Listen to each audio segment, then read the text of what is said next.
Hello,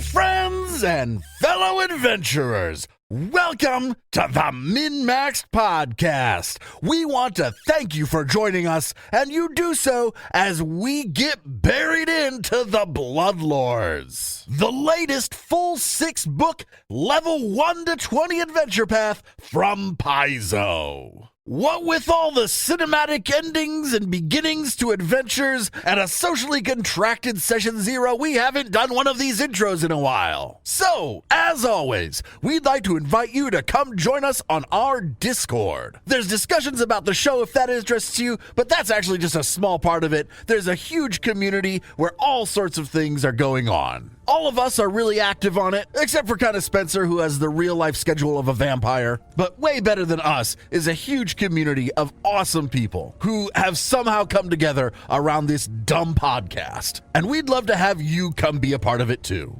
Also, if you'd like to throw a little financial support our way, you can check out our Patreon. And as we begin this new campaign, I've done my best to try and clean it up and figure out who's who, but I make no promises. I always read off the names of all of our patrons at our big number level and above, which we're gonna have to change now because we're done with the circus and now we're a bunch of undead. We'll get to it. If you are a patron and I am not reading your name off or reading it off incorrectly, please come yell at me so I can get it right. You can send us a message on Patreon, you can email us at minmaxed@gmail.com, or you can come join that Discord I mentioned. So, without further ado, a special thank you to Rock Jedi, Iggy, Wolf, Blartimus Slump, Thunder Mammoth, The Trevor Project, Das Chris, Fizzgig, AC Goldner, Eric R. Oh, just gonna sneak right past you there. Indie Link, Tawdry Monster, Mercutio, Angel Shadowheart, Cyrendon, Forevermore, The Brigand Alliance, Dicky Lopez, Licky Dopez, Rickety Rope Bridge, Alex K, Toma Elaka, Frank L, Just Mike Works, Ross D, Marab Syndrome, Fig Tears, Zach S, Jamie H, Mr. Turtle, Sleeve, Darren, Caleb W, Corey, Pickle, Mr. Grim, Fire Down, M54 Ewaz, Jameson S, Eric R, +2 Vorpal Salmon of Whacking, and I'm Not a Robot. A shout out to who I think are the new patrons since the last time I did this at the opening act. Connor W, and no relation, or maybe a relation, I don't know, Doug W. And at the big number, Leo Hart and George F. Thank you all so much for your support. And now, a recap of Bloodlords Session 1. Let me just grab my notebook here. Literally, these recaps I read are exactly what the notes are that I took the night we played. That's a little just piece of min-max trivia for you. Session 1, we start out in the middle of combat on the grounds of a farm covered in the dismembered bodies of zombies. We fight a big dangerous zombie bull and pretty much destroy it. We flash back to us all individually receiving an invitation to meet Berline Haldoli, the local bloodlord. When we arrive, she greets us all and offers us dinner. She seems pretty nice, but also sinister. There's a lot of zombies and necromancers about. She gives each of us something specific to our undead hunger. She then asks us to go check out old Eargag's farm, where things seem to be going awry. Once the dinner's over, Gerdrug fucks off to go check the clue Berline gave him. After that, we all gather up to go be villains.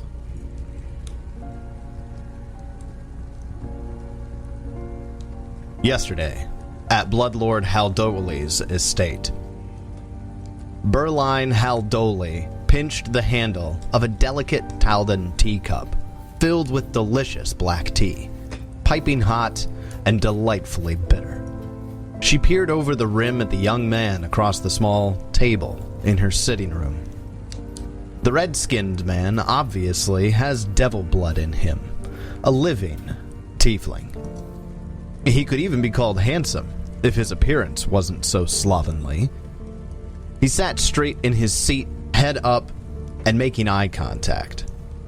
This isn't some pesh fiend or drunkard. His face betrayed just a hint of anxiety. Anxious he should be. The man marched onto her estate and demanded an immediate meeting with her, right in the middle of mid-morning tea. Major Domo Mjork almost bit the vagabond's throat out. Berline nearly let him. Corpses always had their uses. She may yet turn this one into a zombie. The Quick's protections under the dead laws become irrelevant when you storm the manor of a bloodlord. Berline gently placed the cup and saucer onto the table in front of her and sat back, considering her strange guest and his proposition. Well then, Mr. Call me Kix for the time being. Should you accept my offer, it would be best that you use my vessel's name. It would be an unfortunate setback for me should they discover my identity before the time is ripe. Lips drawing to a line, Berline paused. And what kind of setback would me killing your vessel and raising them to become another cog in Geb's labor force be, The tiefling sighed and spread his hands in resignation. Another unfortunate setback, to be sure, though not an insurmountable one. It would be no more of a setback than the drunkard Kestrel's untimely death, or the goblin diplomat Miklik's demise. Coral, Salvador, Kren, Sakib, their names are without number, and I am a being of patience. Very well then, Kix. Say I consider this proposal. What tangible benefit do I receive? Aside from your nebulous promises of secret and ancient rituals of power, any silver-tongued street peddler can make promises. Your body, however, could feel an immediate need. One of my gardener's legs was crushed under a carriage wheel just this morning. I could take care of that, and add a nice splash of red to his color palette all in one fell swoop. Berline smiled wide with excitement, stared at him, and paused. She was waiting for indignation, anger, or even the sweetest emotion, fear. Yet there was nothing. His face remained passive. Berline was intrigued. Immediately, Bloodlord Haldoli, you would receive a team of skilled troubleshooters, if you will. You see, I have a list of names to provide you. I can give you a detailed breakdown of each's history, motivations, and, talents, though I do need something to write with. He shrugs, apologetically. You must excuse me. In my current condition, I cannot carry such a list with me. Indeed, Berline agreed. Excuse the interruption, Mistress Haldori. Major Domo Mjork stood at attention in the doorway of the sitting room. A messenger has come in with this afternoon's shipment of grain. Shall I relay it to you now? Or would you like to receive it privately? Mjork eyed the tiefling in the leather-upholstered club chair dangerously. Berline made a mental note of chairs in the room that she could upholster in red leather.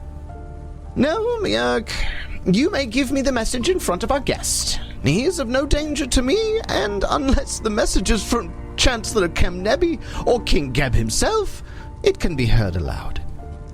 Berline smiled sweetly at Mjork. He could be temperamental when something unexpected happened at the estate. Yes, mistress, he bowed. It seems Kalak Manor has fallen to you. Kalak's children have rescinded their claim to the manor and left the city just this morning. A shame. Though we'll find use for it, won't we, Major Domo? Indeed, Mistress Haldoli. I also regret to report that old Eargag's farm is, once again, missing from this afternoon's shipping manifest. He finished with another bow. That's the second one this week. Berline looked at her guest.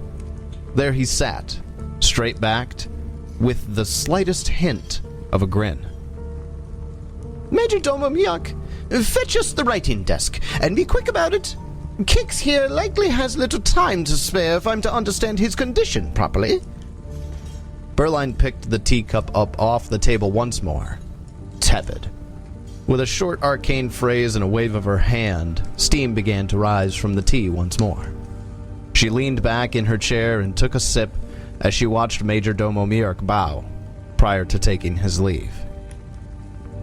Kix, the Major Domo has handed us a nail and an incentive.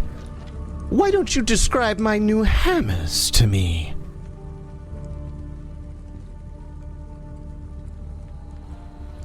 Let's head back to the here and the now.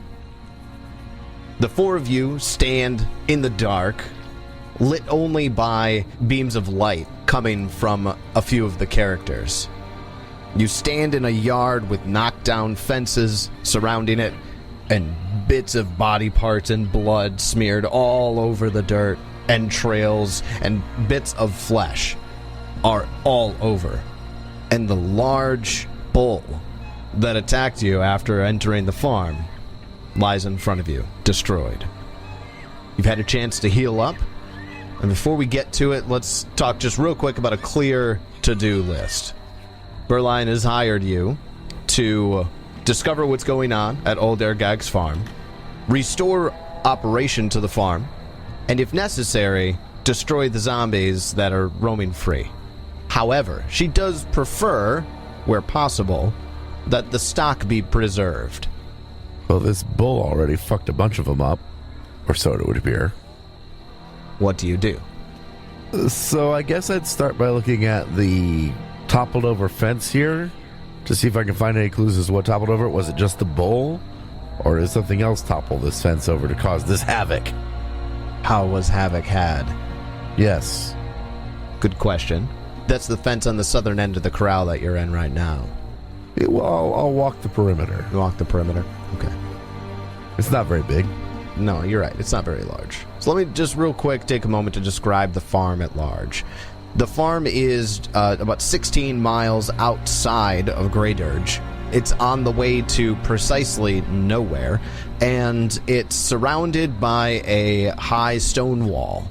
Inside the stone wall are several windowless outbuildings, this large corral in the middle, and it's a little too dark for our players to see much beyond that entry, but so far, the gate that they entered in had some loose zombies that they had to put down, and that's something that kind of happened off screen in order to enter into the farm. The first building has a hole right through both walls on the north and south side. Just rubble all over the place. All of the fences are knocked down here, and the deeper you go into the corral, you see that even there's a building to the south of the corral that's also one corner completely destroyed. There are several buildings that are intact, however. As you're doing the perimeter and you're searching around, you see a body pinned to the wall of this half-destroyed building to the north. The body of a zombie? Pinned in what way? Is it like pinned underneath stuff? Was it actually like pinned, like someone intentionally pinned him to a wall? As you approach, you see that there is a large horn through the man's midsection, got stuck in the wall, and then broke off from wherever it came from. Ah, it's Mazguta's other horn. I guess we know where this came from. I yank it out. Everyone who's investigating the body, give me a perception check. Mine's bad. I get a 20. I don't perceive. It's beyond me. Arius gets a 20. So, Gerdrug and Arius both see this. Gerdrug, as you're kind of commenting on the status of the man and the horn from the big bull, you both notice that this is not an undead. This is a living corpse, a fresh living corpse. And it is a halfling man who looks like he's wide for his height, broad-shouldered. He has thick thighs and biceps. He's got even calluses all over his hands and rough features and scars on his face. And in one hand, he has a piece of dirty red cloth grasped in his fist. You're with the reanimators, right? Yes, I am. So, you bring him back, don't you? That is not one of my skills. I could stitch him up and make him prepared to be a good, solid zombie, but I lack the magical skills to make him one myself. I guess I will inspect this thing in his hand. Maybe pull it out of his hand. Does it have any markings on it? You pull out the torn red cloth. It's in a solid grip, and rigor mortis has kind of got it in there pretty good, but you managed to get it out. It's dirty and filled with blood. You see it's a red cloth with an off-white stitching of a hand that is missing its pinky finger. Knowledge or society check to figure out if we know that what that's from? Knowledge to know what that is, yeah. Sure. Lore warfare. No, No, not that. might work eventually. Should I assume I don't actually know this guy's name now? Don't know whose name. Bradick. Broadex. Great dick. Did I just share something with you? Piece of torn red cloth clutched in Bradick's rigid hands, caked with dirt, blood, and gore. You'll find out eventually that that's the... Name of the dead guy. We're really good investigators. Or it's somebody else's hand. Go ahead and give me a society check, anyone who can, on the cloth with the three-fingered hand on it. The undead don't have brains. You can't do societies. Yeah, I got a nat 1 for total of 7. Who rolled on that? What do we got? Kicks was the other one. I got a 15 for 22. I rolled a nat 20 for a 22. Get out of here.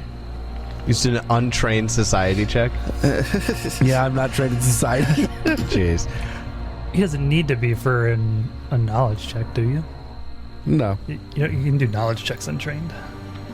Lucan and Kicks both with the 22, and Lucan with the 22 and the increased success rate are still unable to identify what exactly this is. So from a rules standpoint, that means that a 22 was a critical failure. Is a critical failure. Is there a specific lore that you're looking for? No. Like, say, accounting? Oh, yeah? Go ahead, give me accounting lore. Maybe maybe the cut off fingers for something to do with counting. 14. Well, here, I'll tell you this much. There are 3 fingers on that hand. I see 4. There's a thumb. Guys, I think this has to do with warfare. Rolled a nat 1 on lore warfare, got a 3. Arius, I'm beginning to think you think everything has to do with warfare. True. On this set of checks, we got 2 nat 1s and a nat 20. Arius, you're pretty sure that's a banner that you saw on the battlefield at some point in your past. However 100%. long ago that was, yeah. Funniest thing is if he's actually right. I continue investigating. I look through the rubble. I really wanted to determine, was this all done by this bull? I feel like it couldn't have been. There had to have been something else that caused a lot of this damage. I want to yank the horn out that's pinning this guy to the wall. It's actually kind of difficult to pull out. Go ahead and give me athletics check. It's wedged in there real good. Fuck me. Why can't... I'm so weak. 9. Sundrinker sees what you're doing. Oh my god, son. And just Don't stop showing walks up me behind with your you. goddamn idol. And gets a 16. Arius, that bullhorn stuck in there real good. Real good. You get a good couple of tugs in there, you just can't get it out. Then the no rose one can bush. pull this out. It's not movable. It's impossible. Rosebush pulls it out. Here you go.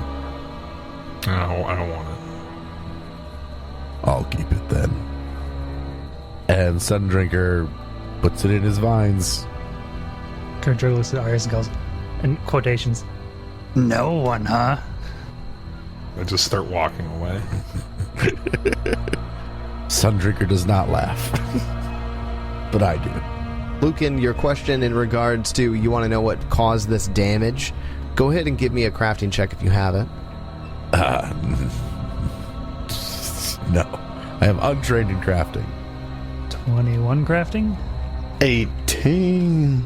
As you're checking this building out, you can see that it does, in fact, look as though this could have been caused by the bull. And survival checks from anyone. 19. 20. Gurdrug and Sundrinker can confirm that, yes, in fact, there are hoof prints from the bull in a path that go directly through this building from the south to the north, and then again going back from the north to the south. It ran through that building twice. Sundrinker and Gurdrug can confirm that, yes, there are hoof prints that go through this building in the path from south to north, and then again going back the other direction, north to south. So the bull plowed through this building twice. And do we know where the bull was kept or stayed? As of right now, you do not. Is there anything else in this building other than rubble at the moment? Inside the building, there's like a dozen leather saddle-like contraptions, each with numerous straps and buckles. They all lie crushed and tangled in a heap amid the rubble of the collapsed walls. Do they look like they'd be worth anything? They look like they're harnesses that fit around humanoids. With the straps and everything, you Like probably a s- don't like actually a need a humanoid society standing check. up? Yeah, humanoid standing up. Yeah, zombies. Yeah, you probably don't need a society check to know that they're probably harnesses for the zombies. The working zombies. Or like strapping bags and stuff to them? Or... Some things like that, yes. They do resemble saddles to an extent because they have bits and bridles, they have halters and muzzles of various shapes here as well, all intended to keep the zombie from I'm biting. trying to figure out who the fuck's riding a zombie. Have you never ridden a zombie, my friend? Definitely not. Okay. Nothing else in here, though? Aside from that, no. We can talk more about this when it comes to restoring the farm back to working order, but this looks like to be a tack room of some kind. Not of some kind, of zombies. A tack room for zombies. Okay. Moving south.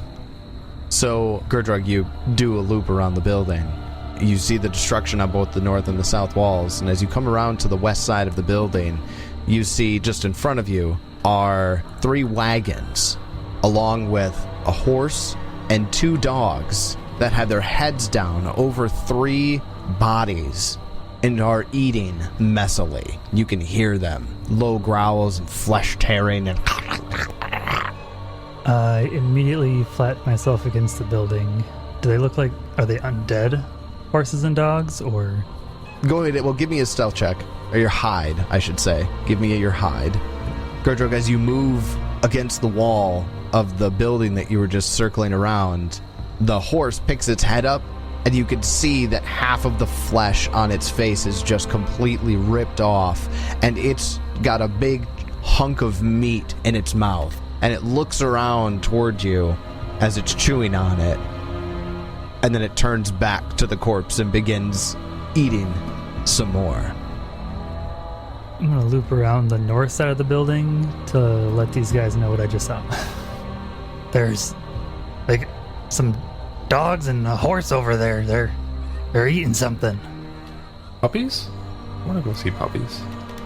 Well, living creatures or zombie creatures? The horse is definitely undead. Lucan, what's your lore? Zombie. Okay, I'll say this is applicable. Go ahead and give me a lore zombie check. 13. Because of your experience at the farms, you do know that many of the animals that are used for labor are zombies. Yes. And there are some other animals, zombie animals that are at the farms. You're not sure exactly which, but could be dogs and horses. I know we're not supposed to just kill everything as much as I'd prefer, but... No. These creatures can all be saved and reused. We should not kill them. Okay, do you know how to talk to undead horses? No. Lore zombie? How do you handle undead livestock? Undead Jeb. Undead Jeb.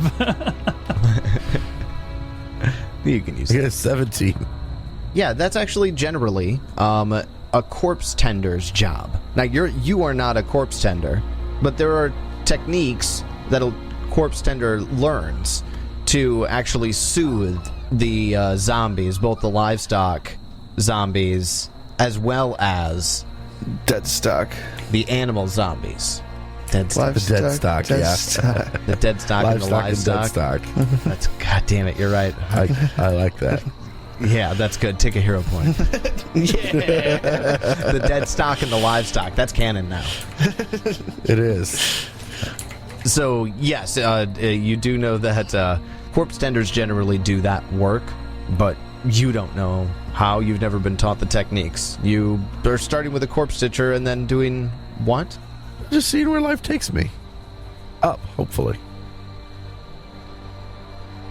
Yes, it's fine. Just leave them be. Give them this space. They won't bother us. I don't know. Kind of had a wild look in its eye. It's dead. It's not wild. Why can't it be dead and wild? Fucking got you there. I don't know. It just doesn't work that way. Everybody, this is uninteresting. Let's go figure out what happened here. Giant fucking bull ran through everything. What do you think happened here? Yes, but who let the bull out? No, it's who let the dogs out. Why are the bulls on parade? Christ.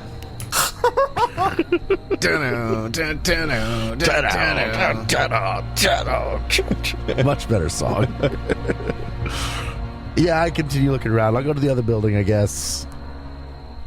I'll just take a quick look at this other collapsed, fucked up building. Does it look like the same story? Off to the south? Yes. So, to the south of the corral, you come across a partially collapsed building that contains nothing but a massive leather and iron harness. And that harness has been trampled beyond almost any recognition. Now, does this, as the rubble would suggest on our map, seem to indicate that this building was destroyed from the inside out? That is correct. So this is where the bull was. Whereas the other one clearly looks like it was destroyed from the outside in, based on the rubble. Oh. That is correct. So this one is bursted out, the other one is collapsed in, so this is where our bull came from. But why did the bull go crazy? What could have caused this? I'm going to go over to Gudrug. He's found a door. That seems interesting. Yeah, I'm gonna check this door for traps. I'm going to check this door for doors. Well, there is in fact a door. We need a door knocker.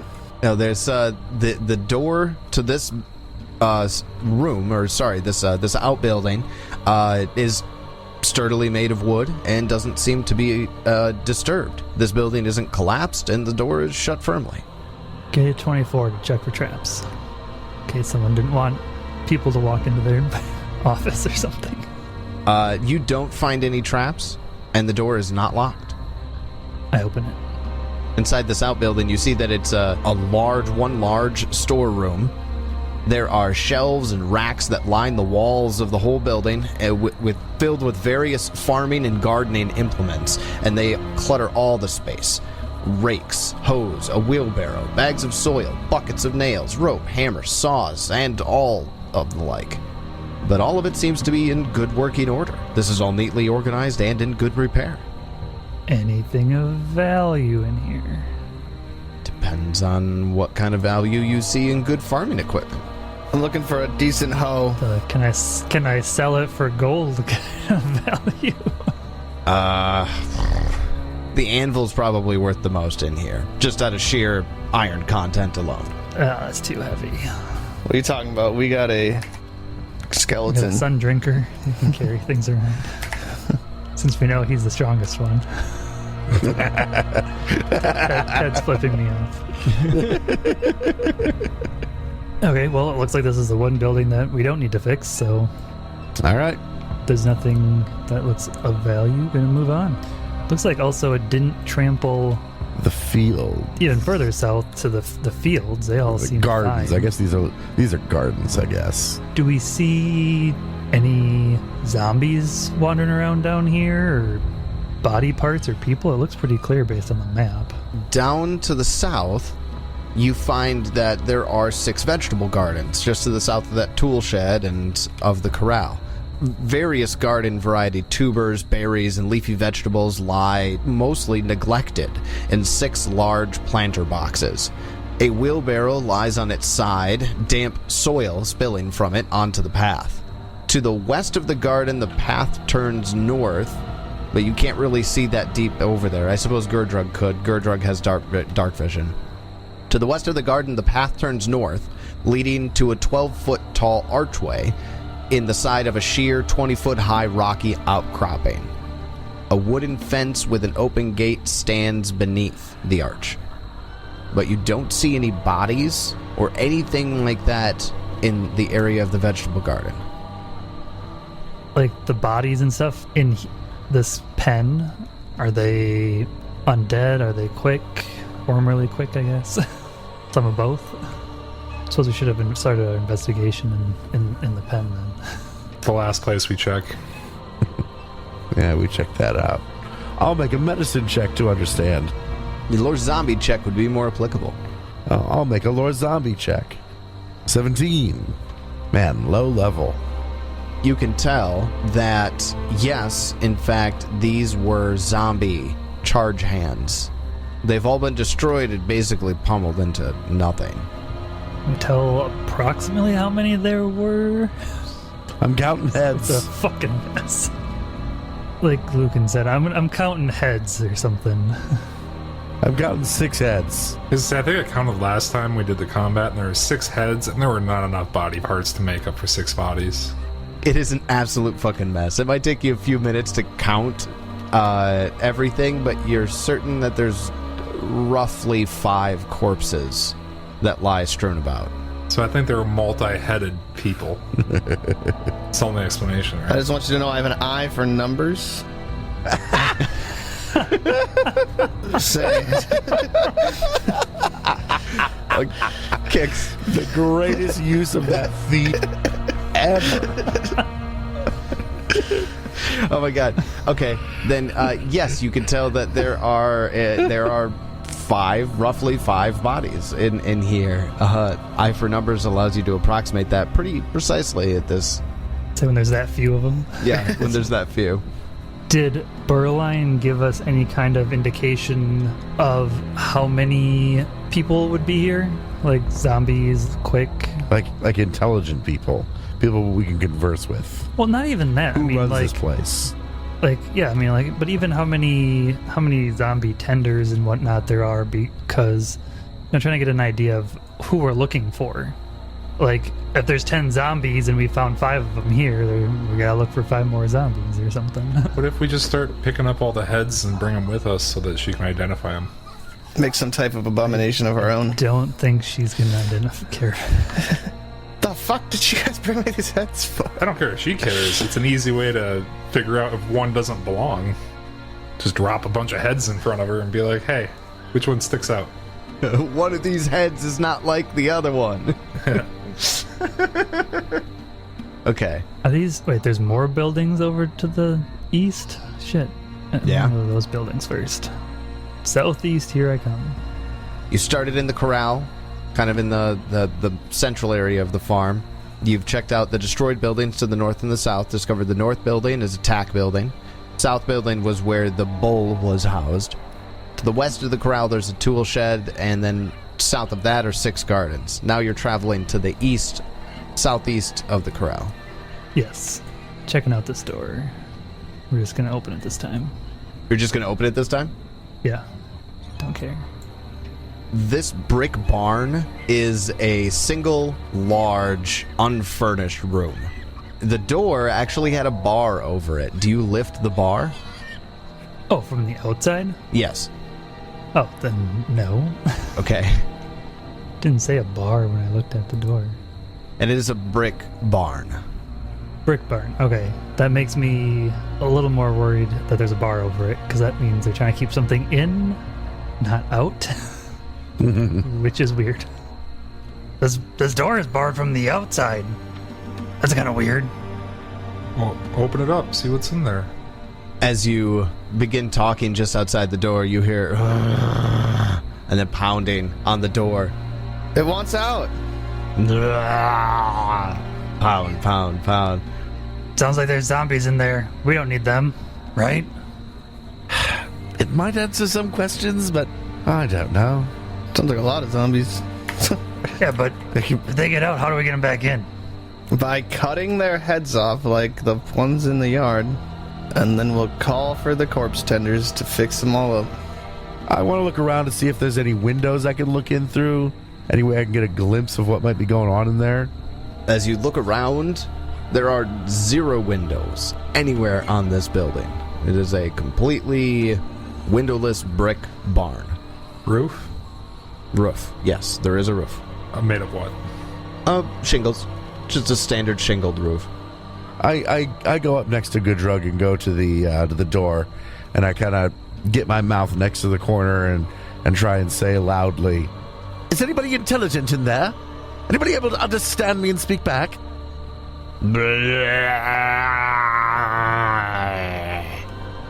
Pound, pound, pound. Well, I'm gonna call that the barracks. Go up north. Yeah, those are the reserves. The reserve Deadstock. All right, so Gurdrug kind of just wanders off to the north. Does everyone follow him as well? Yeah, seems like a good enough thing to do. Door that's been knocked off of its hinges? Yes, as you approach what is another building very similar to the one that you were just at with the zombies, who are still down south, pounding on the door and moaning to get out. Yeah, they've probably been doing that for like a week, so it's fine. This particular barn has its door knocked off of its hinges. The reinforced door here has fallen or been torn from its hinges. It lies haphazardly on the ground outside, and the interior of this barn is bare. There were probably more in here that got out, and they're the ones that got killed by the bull. Yeah, that'd be my guess. So the only quick we've found so far is the one that was pinned to the tack wall. That's correct. Do we want to go past the zombie horses or go to the south and go try to go around them? That archway was rather strange and interesting. But I'm all right for either way. Sure, past the horses, I guess be on guard in case they attack. But you want your flower to go first, or? You know, you look so scary and evil, and then you speak. What's that supposed to mean? Nothing, my friend, nothing. Yes, Sundrinker can go first. Would that offend Sundrinker to be called a flower? Not really. It's a damn They are flower. a flower. Heading back to the zombie horse. How are you approaching? Are you going about this stealthily in any way, or are you just kind of like... No, we're not going to be stealthy. We're going to try and go around them and avoid them. Absolutely going stealthily. Well, okay, Goodrug's going to be stealthy. I'm going to try and avoid antagonizing them, I wave at them. but we'll just see what happens. I wouldn't say stealthy, maybe like cowardly. Go forward. Cautiously. Yeah, be cautious. As you skirt by the western side of the collapsed tack building, and you all can now hear, if not see, the horse and the zombie dogs continuing to chew their meals. The chomping, the slavering. And as you get closer, the horse's head pops up, then it kind of like jerkily clomps to turn around while it has a piece of flesh in its mouth, and it just drops out of it, and it does this low and roll for initiative. What? We're getting attacked by a seahorse? Zombie horse. Undead seahorse. All right. At the top of round one of the zombie hounds, a shepherd dog, a herding dog, an undead border collie, turns to face the sound of Arius clanking over with his armor. It gets the drop on initiative, and it uses its first action to stride directly for Arius. Just because you mentioned it before, are these slow? Or they lose their first action? This particular hound does, yes, lose its first action. It takes both of its actions that it has available to get to Arius, so it doesn't have the option to attack, but he's right at your feet, about to leap at you. That takes us over to Arius. It's your turn. Okay. Would I have my weapon out? And like, I'm trying to think of like the situation. That's up to you. I mean, Lucan specifically said Be on be guard. prepared to fight if necessary. I would say yes. I mean, do I walk around two-hand gripping my sword? Is the thing, or is it just like in one hand? And If you're getting ready, if you're walking towards some undead horses, I think you're ready to fight. why? There's so much undead shit here. Like that's pretty normal. Okay, so maybe not undead. If you're walking towards something that is gonna fight you, Okay, I'll say it. I'm holding both hands. I guess that's the GM's discretion. But I think being ready for a fight is determined that you would be ready for the fight, and that's Then you'd have your stuff out. yeah. Yeah, I don't disagree. Okay, I just didn't really want to like assume it. Okay. There might be other situations where that is the case, but not this situation. So I will go ahead and take a swing at my first action if it's right up in my face now. Thanks for making it so I don't have to go after it. You're welcome. Zombie do zombie things. That is a natural 20. Well, would you look at that? Yes, that is a critical hit. I want to see you chop this thing's head off in one hit. Oh wow, that's really low rolls. A 1 and a 5 on 2d12. 12 damage. And what kind of damage is that? This will be slashing. All right, so that 12 critical damage, your great sword, as you bring it down onto this dog that's about to leap into you, you cut deeply into its body. And it doesn't yelp or do anything at all. You just slice right into it, but you can see that it is about to fall apart after that hit. Literally. Swing it at it again. 16 to hit. And you finish the job. I didn't roll damage yet. 13 damage. I rolled more damage in a regular swing than I did on my fucking crit. So the crit dealt 17 damage because it's weakness to slashing, and it had 1 hit point left. That kills it. Destroys it, sorry. Well, thanks for telling us it's 18 HP. The first zombie hound has been destroyed.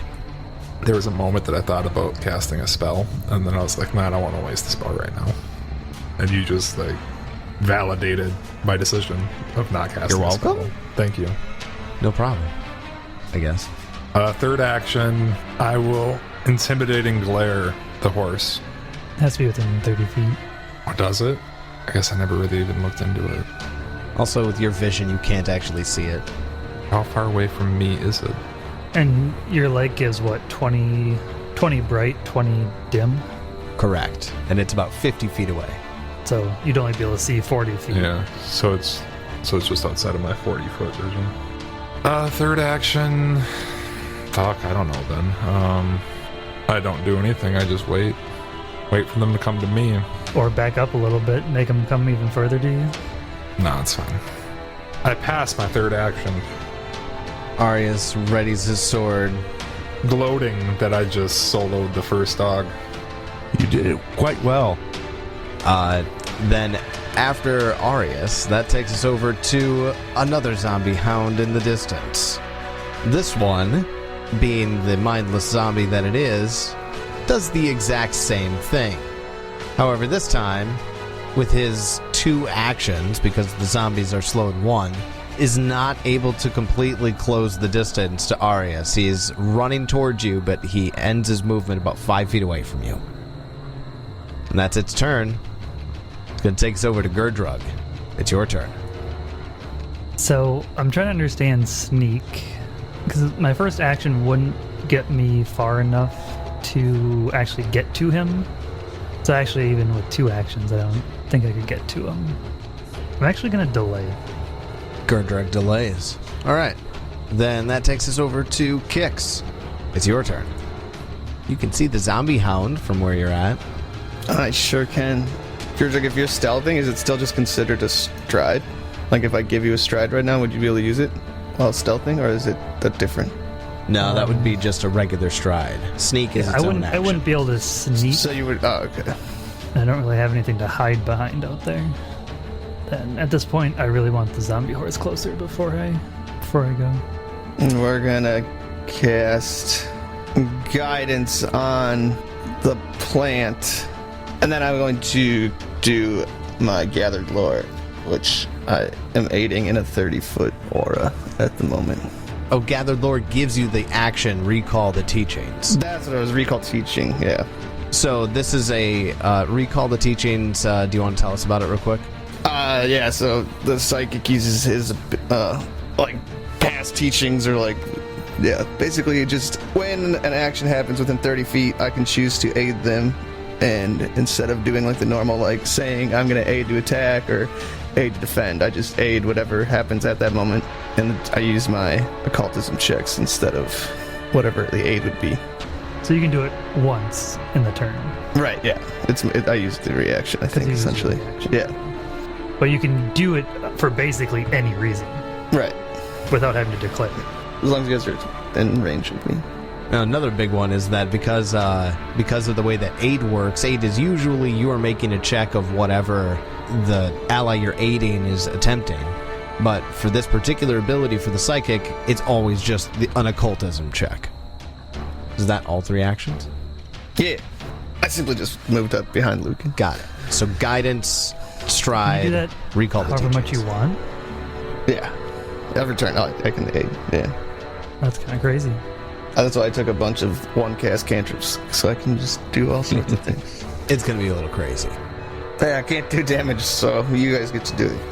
All right. Well, then Kix goes to prepare to aid one of the party members and ends his turn, which takes us over to the zombie horse. Zombie horse lets out a sound, an awful sound. So the horse neighs loudly and then charges. Now, it has a little more distance on its move than the dogs, but like the dogs, it still loses its first action to the slowed condition. Alright, the horse starts galloping towards Arius. Has enough movement to do it, so Will gets right up to Arius. But because that was 2 stride actions, that is the end of the zombie horse's turn. Right up in Arius's grill. So it wasn't an actual charge. Yeah, not a mechanical charge, just like, a galloping. A horse galloped at you. You had me a little worried when you said it was actually charging. I was like, shit. Nah, it didn't. It doesn't get to attack at the end of that. Noise. That takes us over to Lucan Hollow. It's your turn. All right. Well, we got some zombies here. I think the first thing to do is just zap them with an electric arc. Why not? Electric arc. We'll do this as my act together. Lucan spends 2 actions casting electric arc. So, need a reflex save from these 2. The zombie horse gets a 10, That will be failure. and the zombie hound gets an 11. That will also be a failure. Okay. 6. 6. Alright, they both take 6 damage. Then with Sundrinker, with Sundrinker's single action from Act Together, they will move up and move kind of south of Arius, get up next to the dog, but hit the horse with their attack. Got it. So Sundrinkers help creating a front line Yes. by getting in front of the hound, and Arius is in front of the horse. Got it. Yes. I'll aid a horse. I mean, aid. That's right. I'm not going to aid the I have horse. sorry. guidance on this as well. Okay, and I'll do this as slashing, as it is a versatile attack. Okay, so he's aiding in this attack. What'd you get? 19. 19 is a success. You get a +4 from cooperative nature? Holy shit. Yeah, it's so good. Holy crap. 4 from intelligence, 3 from trained, 4 from cooperative nature. You add 11 to this aid level check. 1. At level 1. That's Yeah. insane. Because we moved to DCs by level, that is a success. Not a critical success? Not a critical success. Dang. All right. Okay, so what the fuck do I add to this? So you'll get +1 from guidance and +1 from me. I get a 25. A 25 is a critical hit because of the guidance and the aid. Excellent. 17 damage. That 17 damage goes through, but because of the horse's thick hide, unlike the zombie hound, it does not take any additional damage. Sweet. And that is my turn. So let's see, what did I do there? I dealt 6 damage to each of 12 damage from electric arc and 17 from Sundrinker. So that's 29 damage I just dealt that turn. Hell yeah. All right, I'm going to jump in, I guess. Gurdrug at the bottom of round 1, coming in. Seeing no way to get there stealthily, Gurdrug spends his first 2 actions dashing out and around and behind the zombie hound. Okay. And then third action, he's going to take a swing at this guy. At the hound. At the hound. And get a 25. A 25 is a critical hit. Okay. Okay, you guys are rolling hot on your d20s too. We will stab him for 21 damage. Oh god. Slashing damage? Yes, it is slashing damage. Yeah, that's going to be 26 damage. He takes 12 and dies. You destroyed that zombie hound. So he does exactly what he was hoping to watch Arius do. Take his head off all in one swing. It was already weakened. And the dog slicer does what the dog slicer was made to do. Oh shit, I didn't even think about that. This is a dog slicer. Is that your turn? Yeah, 2 actions to move, and that was exactly 50 feet to get behind it. Nice. It worked out then. Worked out perfectly. Well, that takes us to the top of round 2, and that is Arius. For my first action, Arius will move into flanking with Gurdrug. And then second action, I will go ahead and take a big old swing on the horse. I can't remember. Piercing normally isn't good against zombies, right? Normally slashing is the move. Slashing is normally the move, but I think you got pretty convinced last week that it was piercing. Are they normally resistant to piercing? I don't think so, but hard to say. Make a recall knowledge check. I don't do that. Then stop asking. That was a wizard's thing. Dude, we're in an undead area. Like, I feel like I know offhand what zombies are typically. I'm not asking about this specific one. I'm asking in general. Try poking yourself, see if it hurts more. I'm a skeleton. I'm not a zombie. I'm gonna go ahead and try and stab it since I saw Sundrinker do slashing and it was resistant, only but did normal damage. I want to see if piercing does anything different.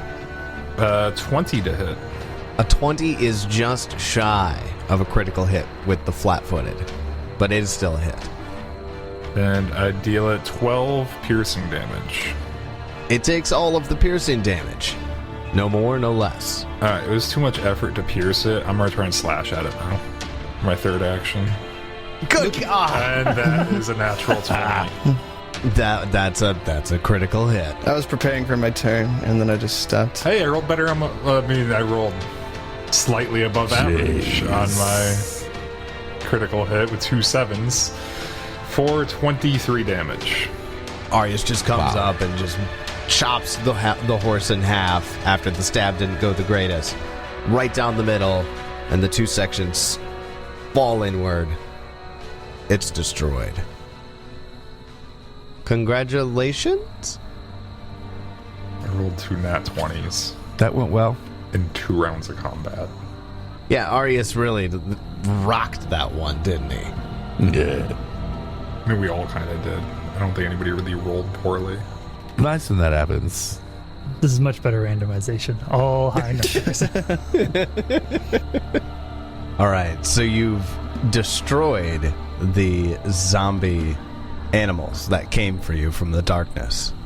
Gurdrug, you have dark vision, so you can see this, but you see 3 wagons with some bodies in the middle, and behind them are 4 grain silos. Alright, well, first, go investigate the bodies, see if they're zombies or quick. So over here, there are 2 things. You see that 3 of the bodies are wearing red cloaks. With a white hand on it? Yeah, are we seeing that symbol on anything? One of them has a rip in the cloth where the right hand would be. The others have the stitched white hand on them. And it's so archaic or unknown that we don't even recognize it. That's really weird that they would be here. Yeah, it's very strange. I don't like it. But they're all zombies, or what? A few of the red-cloaked ones look like they were living humans. The one that is not wearing the red cloak was certainly a zombie. Looks like he's wearing the clothing of one of the zombie charge hands. So, looks like they just came here to steal the grain or something? I don't know. Causing problems, just being chaotic? I don't understand. Can we tell how these guys were killed? You can give me a medicine check if you'd like. Nah. That ain't me. Actually, I can't. I just won't be very good. I get a 9. Yeah, they're just gory messes. You can't tell. I mean, between the dogs and the horse that were eating them. Only someone with a medicine skill would roll a medicine check. Do we have anybody with a medicine? Lucan. Yes, I'm good with medicine. As am I. I can do medicine, and I've got the stitched flesh, so I can do medicine for both undead and dead and living. Same. If I roll badly and get an 11. I roll even worse and get a 9. None of you are really able to tell amongst the mess of the bodies. The chew marks are prevalent, but those obviously weren't there before they died. You don't think? Impossible to tell. One thing that Lucan can discover, even with an 11, is that the body without the red cape, the one that was a zombie, was not being chewed on by the dogs or the horse. Anything of value on these guys? Any weapons or any armor or anything? They have nothing. Just these red cloaks. Wallets? Picture ID? Nothing. Nothing like that. Passport, driver's license, nothing. Picture of a family? High school cafeteria card. I'm sorry, you said that these ones are quick? These three Were. with the cloaks, he said, were quick. Yes. Keyword there, were quick. And they weren't chewing on the zombie. Either they don't like undead flesh, or because they knew that one. Well, without any more information, I guess continue on to see if we can find anything else. Yeah, next area. Looks like I kind of saw some bodies to the west a little bit further, so go check those out. Well, the most prominent feature to the west, or behind the wagons, are the 4 grain silos. Each 20 feet in diameter and constructed from sturdy wooden staves, stand in the northwest corner of the farm compound. 3 rotting humanoid corpses lie on the ground nearby, each still clutching long-hafted farming implements. The hatch of the northeastern silo is open, and much of the grain has spilled onto the ground. So these humanoids are rotting. Were the other ones rotting, or not yet? No. These ones are rotting. The ones that were being eaten were not rotting. Those ones were living. I mean, I'll go look to see if it looks like someone... Like, are these grain silos, like, locked or anything? No, they're not What locked. kind of latching mechanism did they have? They're not locked, and the latching mechanism was from the outside. Just a bar. Okay. And I guess I look inside this one, see if anything was... If it looks like it was partially emptied, or if it was just the stuff that spilled out. And while you do that, I'm going to make a nature check on the grain itself to see if it seems fine or tainted. Okay, so first, Lucan, what'd you get on your nature check? 19. There is this strange pinkish gray powder sprinkled across the grain here. But you don't know what that is, what the powder is. I try to collect a sample. Easy enough to do. In order to identify the powder, you'll need to make either a crafting check or a medicine check. I'll try medicine. 23. You're both able to confirm with each other that this pinkish gray powder is a substance called brain grit. The powder's not poisonous, but it might cause a mild headache. Okay. Not poisonous to living or undead? In case an undead ate it on accident? From what you can tell about it, it would cause a mild headache in living creatures. from what you know about brain grit. It's even a very brief effect. But it's not, like, natural to the grain, right? Like, it looks like someone put it in there? Like, this is something that's been added to it, or... Looks like it's been sprinkled on top of it. Why would somebody do that? Spill some out and then sprinkle brain grit on top.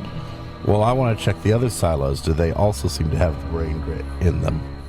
As you walk around to each of the 4 silos, you notice that, in fact, yes, each of the 4 silos and the grain therein has brain grit sprinkled in and throughout it. So it's not just on top. It's, like, throughout all of the grain. Yeah, not throughout. I guess that was the wrong word to use. It's sprinkled on top of the grain. Okay. It's not, like, mixed in. It's just on top of it. Yes. Somebody's trying to taint the grain? Poison that just kind of gives you a mild headache? That doesn't seem very helpful. Might be enough to make people not want to buy it so much. As you're searching around the area near the 4 silos, I need anyone to give me a perception check. Not great. 15. Nat 20. 25. I'm not doing it. Arius and Lucan both realize that near the silos, a brutal melee took place. A group of 6 or more people took up a defensive position near these silos, but they were then surrounded and slaughtered before their attackers fled in multiple directions. Lucan, with a critical success, you realize that the attackers and the charge hands all used relatively light, simple weapons, such as clubs and even some improvised weapons in some cases, which would indicate to you that no one involved seemed to have been expecting a fight. And the defenders, they're undead or quick? Undead. So the defenders are undead and the attackers are probably quick? There's no way to tell.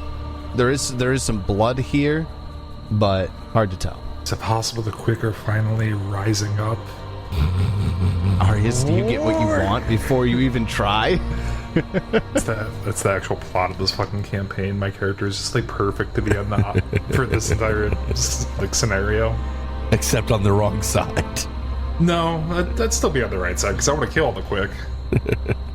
I just want them to revolt. I don't know if you could even call this warfare, though. I mean, if they're using fucking improvised weapons, what kind of war is this? Possibly some of the people here at the farm caught some others putting this brain grit into the grain and accosted them, and a fight broke out. Tempted to stop them. I still don't understand what the point of putting this brain grit into the grain would be, though. To confuse the investigators. Because this grain is what they... Do we know, is this grain from this farm specifically like for feeding the quick in the area? Is this grain they actually sell to other countries and export? Or do we know what this farm does? Great question. Take a hero point. You were informed that this farm feeds the quick living in Grey Dirge. Specifically, somebody's trying to fuck with the grain for the quick and Grey Dirge. That would seem to be the case here. But still just giving some people in town a mild headache. Yeah. Unless there's some other side effect we don't know, or if there's a purpose to giving them a mild headache. Maybe just making them irritable, which would make them more susceptible to other things, possibly. One final thing that you find during your investigation of the 4 silos is that you find several coils of sturdy climbing rope and padded grappling hooks stashed between some of the silos and the wall to the north. Do you have to climb anything to get up here to this location? There's a stone barrier surrounding the entire farm. A stone wall. It's a tall stone wall, too. Over 10 feet tall. Not easily climbable. So maybe they climbed the wall using that and then ditched the equipment and then got caught and fought. Makes sense. And we need some climbing equipment? I think I already have a set of climbing. Yeah, I already have a climbing kit. I mean, I'll take a set. I don't have one. They're up for grabs. Why not? There's enough here that you could probably scrounge up for one solid climbing kit. One complete set. Yeah, let's call it one complete climbing kit. I'll snag it up. Alright, that's all you find among the silos.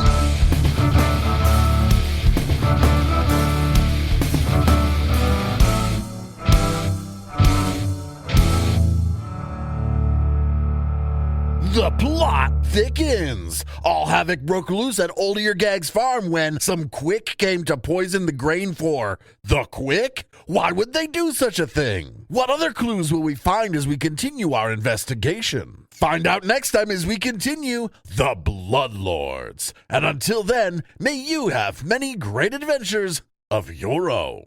It's your turn.